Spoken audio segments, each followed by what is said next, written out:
Hello दोस्तों, कैसे हैं आप। स्वागत करता हूं हमारे चैनल जिसका नाम है हिंदी बाइबल ज्ञान। दोस्तों आज हम बात करेंगे FRID चिप के बारे में कि ये जो आजकल FRID की बात हो रहा है कि ये 666 का ये जो बाइबल के प्रकाशित वाक्य में भविष्यवाणी हो चुकी है, क्या ये वही है या फिर कुछ और। हम देखते हैं दोस्तों कि ये चिप जो है ये कहीं कहीं मतलब अन्य देशों में लगाया जा रहा है, लेकिन अब इसका निशाना जो है भारत पर है। जो कोई भी व्यक्ति यदि इस चिप को लगवा लेता है तो उसका किसी भी सूरत में उद्धार नहीं हो सकता है, यानी उसने हमेशा हमेशा के लिए अपने आप को, अपना जीवन शैतान को समर्पण कर चुका है। तो दोस्तों करते हैं वीडियो को स्टार्ट। साथ ही मैं आपसे ये भी रिक्वेस्ट करता हूं कि यदि आपने अभी तक हमारे चैनल को सब्सक्राइब नहीं किया है तो सब्सक्राइब कर लें और बेल आइकन को भी जरूर प्रेस कर लें दोस्तों, क्योंकि हम जब भी नया वीडियो अपलोड करते हैं यूट्यूब पर तो उसका नोटिफिकेशन जो है आपके फोन पर जरूर चला जाए। तो चलिए स्टार्ट करते हैं दोस्तों वीडियो स्टार्ट करने से पहले हम ये जान लें कि FRID यानी रेडियो फ्रीक्वेंसी आइडेंटिफिकेशन क्या होता है, ये काम कैसे करता है। दोस्तों हम अक्सर फिल्मों में देखते रहते हैं ना कि किसी भी इंसान के अंदर एक डिवाइस लगाकर उसको अपने काबू में कर लिया जाता है, उसके माइंड को, उसके हार्ट को, मतलब पूरी तरह से उसके मतलब शरीर के एक एक अंग को रीड कर लिया जाता है कि वह इंसान अपने अंदर क्या फीलिंग कर रहा है, क्या वह सोच रहा है। कभी कभी तो कई फिल्मों में यह भी बताया जाता है कि इंसान के मन को भी पढ़ा जा सकता है, यानी टोटल उस व्यक्ति पर उसका काबू नहीं होता है। जो उस डिवाइस को नियंत्रित कर रहा होता है, यानी जो उस डिवाइस को चला रहा होता है उसका काबू होता है, यानी वो उस इंसान को जैसे चाहे वैसे घुमाएगा। मतलब वो इंसान जहां जाएगा, जो कुछ भी कर रहा होता है वो सब कुछ उस इंसान के शरीर को ट्रैक कर रहा होता है। लेकिन दोस्तों अभी तक तो ये सब बातें जो हैं ये फिल्मों में हम देख रहे थे, लेकिन आज ऐसा लग रहा है कि ये सचमुच हो रहा है। मैं जिस चिप की बात कर रहा हूँ ये चिप दिखने में एकदम छोटे से चावल के दाने के साइज का होता है। इस चिप को आपके हाथों में किसी इंजेक्शन के माध्यम से इंसर्ट कर दिया जाता है, जिसमें जरा सा भी दर्द नहीं होता। जैसे हम एक इंजेक्शन लगवाते हैं अपने नस वगैरह में, केवल उतना ही थोड़ा सा दर्द करता है।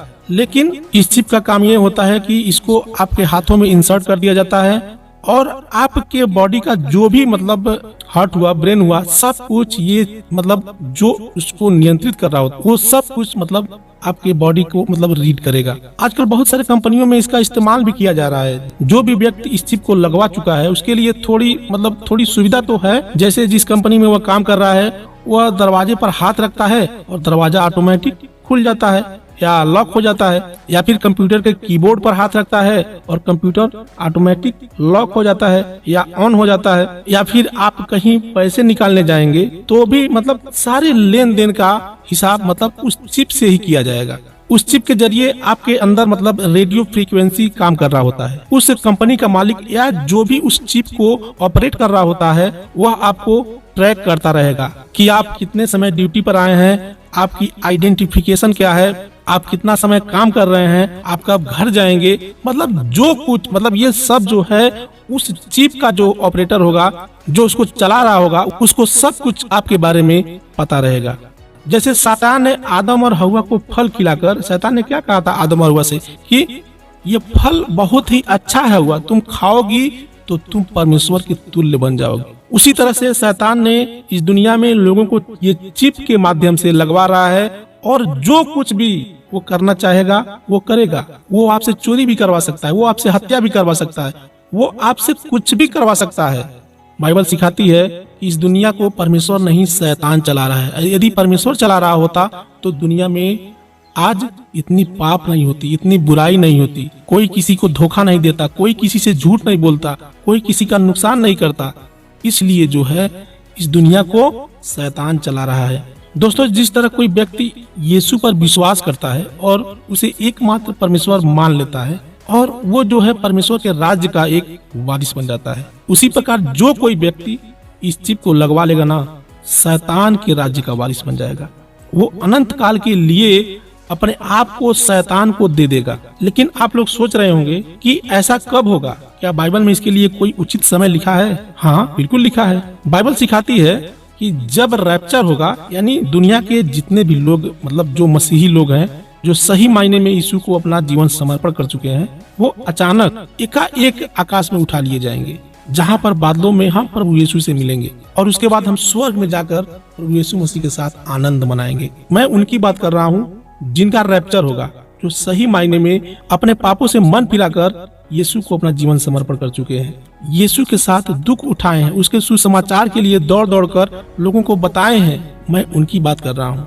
फर्स्ट थिस्सलुनीकियों 4:16 कहता है, क्योंकि प्रभु आप ही स्वर्ग से उतरेगा, उस समय ललकार और प्रधान दूत का शब्द सुनाई देगा और परमेश्वर की तुरही फूंकी जाएगी और जो मसीह में मरे हैं वे पहले जी उठेंगे।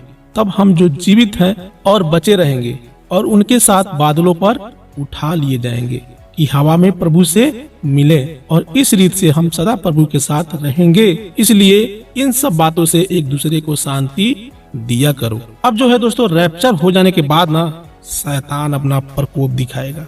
अब उस टाइम जिन्होंने यीशु को ग्रहण नहीं किया होगा उनको बहुत ही यातनाएं झेलनी पड़ेगी, उनका रैप्चर नहीं होगा, ये ध्यान रखिएगा। जिन्होंने पूरे जीवन भर भोग विलास किया, सांसारिक जीवन जिया, यानी कहने का मतलब यह है कि जिन्होंने परमेश्वर के सुसमाचार पर विश्वास नहीं किया वह इस पृथ्वी पर ही छूट जाएंगे और उन्हें नाना प्रकार की दिक्कतों का सामना करना पड़ेगा।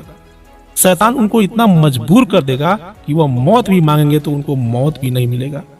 आपने अभी कोरोना काल में देखा होगा, लेकिन इससे भी कई गुना मंजर होगा। वो ऐसा मंजर कभी आप ना ही फिल्मों में देखे होंगे और ना ही कभी अपने मन में सोचे होंगे। इतनी भयानक तबाही उस समय शैतान लाएगा। इसीलिए हम आपके सामने हाथ जोड़ते हैं, गिड़गिड़ाते हैं कि भैया आप समय रहते यीशु मसीह पर विश्वास कर लो, क्योंकि रैप्चर कभी भी हो सकता है भाई। हम उस रैप्चर के ना आखिरी समय में जी रहे हैं, जिसका भविष्यवाणी सैकड़ों साल पहले बाइबल में हो चुकी है। लेकिन हम जब भी आप लोगों को सुसमाचार सुनाने जाते हैं तो आप लोगों को तो ऐसा लगता है कि भैया हम तो धर्म परिवर्तन करने आए हैं। अब आप ही बताइए हम लोगों को क्या जरूरत है धूप में चल चल कर अपने पांव जलाने की।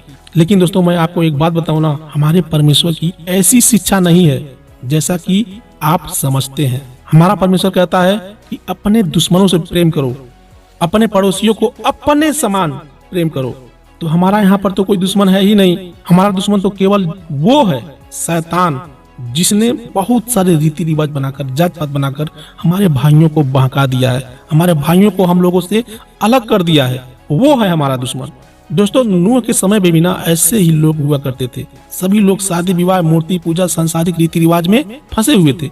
नूह परमेश्वर के बारे में सबको बताने की कोशिश कर रहा था, लेकिन किसी ने उसकी बातों को नहीं माना। बाढ़ आई और बाढ़ ने सबको ले डूबा। उस बाढ़ में बचे तो केवल नूह और उसके परिवार। तो ठीक उसी तरीके से आज भी है। प्रकाशित वाक्य 13:16 कहता है, और उसने छोटे बड़े, धनी कंगाल, स्वतंत्र दास सबके दाहिने हाथ या उनके माथे पर एक एक छाप करा दी कि उसको छोड़ जिस पर छाप अर्थात उस पशु का नाम या उसके नाम का अंक हो और अन्य कोई लेन देन न कर सके। ये भविष्यवाणी जो है आज के सैकड़ों साल पहले बाइबल में कर दी गई है। अगर नूह की भविष्यवाणी पूरा हुई तो ये भी भविष्यवाणी पूरा होगी। बाइबल में एक नहीं सैकड़ों भविष्यवाणी पूरी हुई है, तो क्या ये भविष्यवाणी पूरी नहीं होगी? मैं सच बता रहा हूँ मेरे दोस्त, हम रैप्चर के लास्ट समय में चल रहे हैं। अभी भी आपने यदि इस बात को मजाक में लिया और सच्चे परमेश्वर यीशु का कहना यदि आप नहीं माने तो आप भी उस कलेश काल वाली पीड़ा में जा सकते हैं। उस समय लोग दाने दाने के लिए तरसेंगे, दाने दाने के लिए मरेंगे। मैंने कहा ना, लोग उस समय यदि मौत भी मांगेंगे तो उन्हें मौत भी नहीं मिलेगा। इसीलिए हम कहते हैं कि अभी भी समय है, आप यीशु को स्वीकार करके आप अनंत काल के जीवन में प्रवेश कर सकते हैं। अभी भी आप ये हमारा वीडियो पहली बार देख रहे हैं तो मैं आपके सामने हाथ जोड़ता हूँ कि अभी भी मौका है, अभी भी आप उस शैतान के कहर से बच सकते हैं केवल यीशु पर विश्वास करके। मैं आपसे रिक्वेस्ट करूंगा कि एक बार आप बाइबल जरूर पढ़ें और बाइबल पर विश्वास करें। मिलते हैं दोस्तों फिर अगले वीडियो में, तब तक के लिए आप सबको जय मसीह की दोस्तों।